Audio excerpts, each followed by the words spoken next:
বন্ধুরা, আজকে আমি রান্না করছি মুরগির মাংস।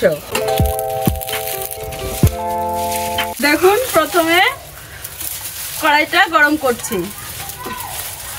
এবার এতে কিছুটা সাদা তেল দিয়ে আমি আলুটা ভেজে নেব। তেলটা হালকা গরম হয়ে গেলে এবার আমি আলুটা ছাড়ছি।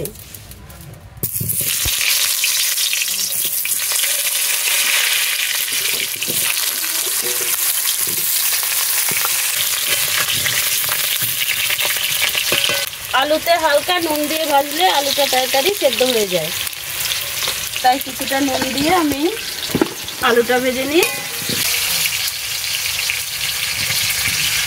আলুটা আমি কিছু সময়ের জন্য একটু ঢাকা দিয়ে রাখলাম।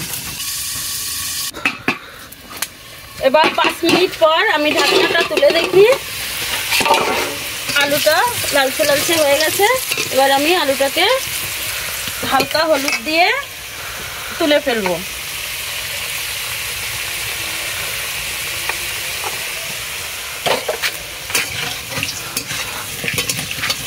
এবার আমি আলুটাকে তুলে ফেলছি।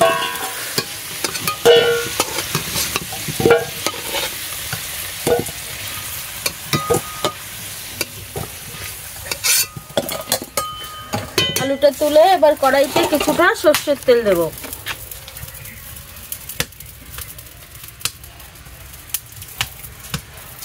এবার তেলের উপর দুটো তেজপাতা ফোড়ন, একটু জিরে। এবার এর উপরে আমি দুটো পেঁয়াজ কুচিয়ে রেখেছিলাম, ওটাকে ভেজে নেব।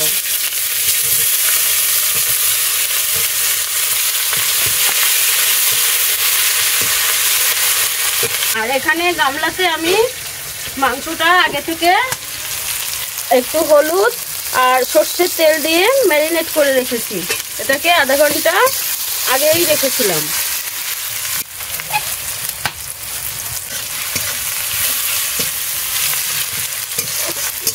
এবার পেঁয়াজটা ভাজা হয়ে গেছে। এবার এর উপরে আমি দেব, এই তেলের উপরেই আমি দুটো রসুন বেটে রেখেছি, এটা দেব। এটাকে একটু নাড়াচাড়া করার পর এবার আমি একটা টমেটো কুচিয়ে রেখেছিলাম, টমেটো কুচিটা দিয়ে দেবো। টমেটো একটু হালকা ভাজা ভাজা হয়ে গেলে, এটা ভাজা হয়ে গেছে। এবার আগে থেকে ম্যারিনেট করা মাংসটা এবার কড়াইতে দিয়ে দিচ্ছি।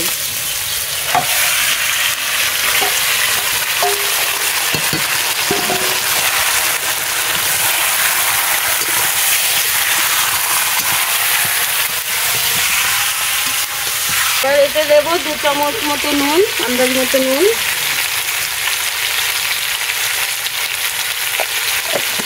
আদা বাটাটা আমি এখন দিচ্ছি।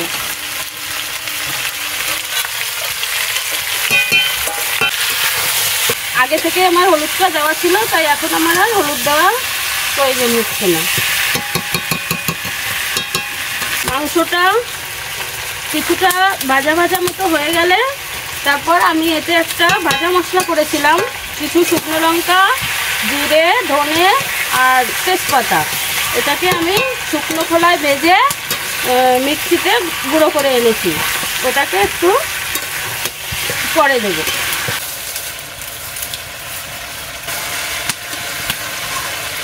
এই মাংসটা ভাজা ভাজা মতো হয়ে এসেছে। এবার ওই মশলাটা আমরা একটু তিখে দিয়ে দেব। এতে আছে শুকনো লঙ্কা, জিরে, ধনে, তেজপাতা।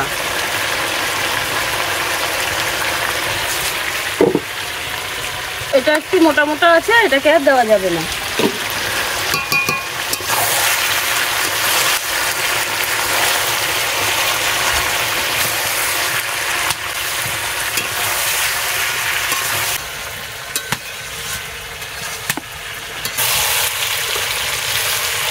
এবার আমি কটা গোটা গরম মশলা, একটু দারচিনি আর দুটো লবঙ্গ আমি শিলে আধা থেতো করে আমি কষানোর সময় এটাকে দিয়ে দেবো।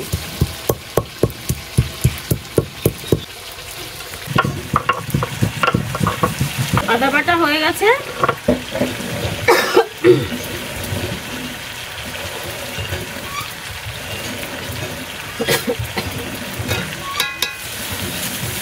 ওই কড়াইতে দিয়ে দিলাম।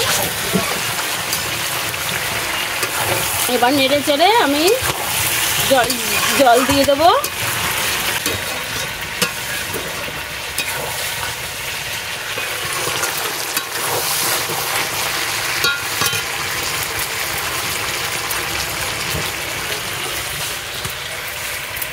হয়ে গেছে, এবার আমি আলুটা দিয়ে কিছু সময় নেড়ে চেড়ে এবার জল দিয়ে দেবো। এবার কষানো হয়ে গেছে, এবার আমার ছেলেদের 2 পিস তুলে দিয়ে এবার আমি জল দিয়ে দেবো।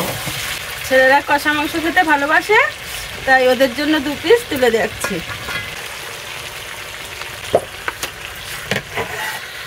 এবার পাশে আমার গরম জল রয়েছে, এই গরম জল আমি দিয়ে দেবো।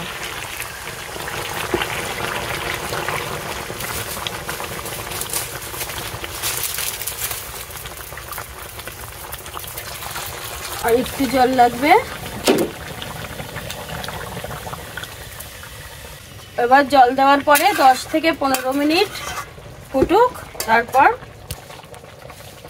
হয়ে আসবে।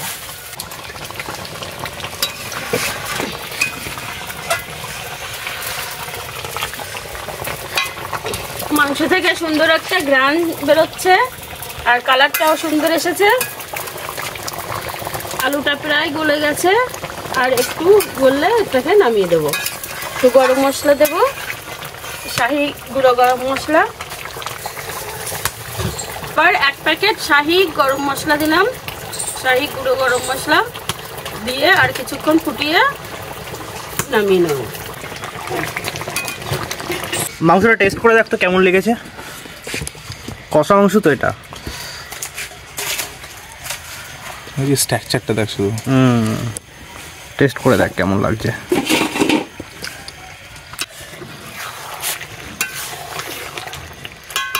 এবার মাংসটা কমপ্লিট, আমি নামিয়ে নিলাম।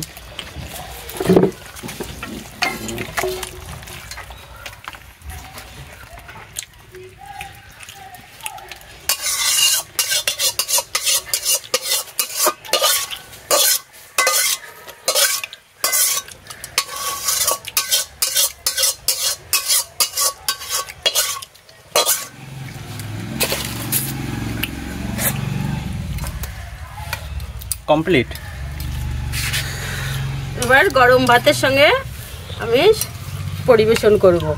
আজকের রান্নাটা এখানেই শেষ হলো। এরপরে আরেকটা নতুন রেসিপি নিয়ে আবার আসবো।